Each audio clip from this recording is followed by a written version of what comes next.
am addicted to my smartphone. I'll admit it to different degrees. But in this article, it points out all the good things that we can get stuff done in our spare time.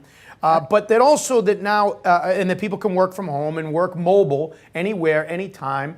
But also that comes along with that, everybody is on call. It used to be only doctors that were on call, but now everybody is on call. And there's also the part that your work starts to invade your home life. Talk a little bit more about all that dynamic, being slaves to your smartphone.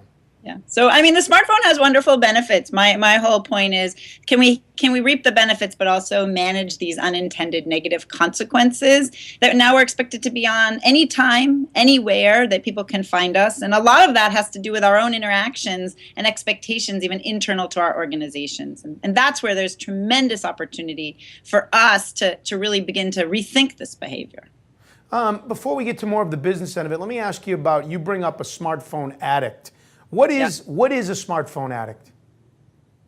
So I talk more generally, I think, about successaholics versus workaholics, and how we become addicted to that which we're valued for. And so the smartphone addict is someone who's become addicted to using their smartphone because I think of all the positive reinforcement we get, which can be from our bosses, from our peers, from ourselves, and we become so addicted to that flashing red light.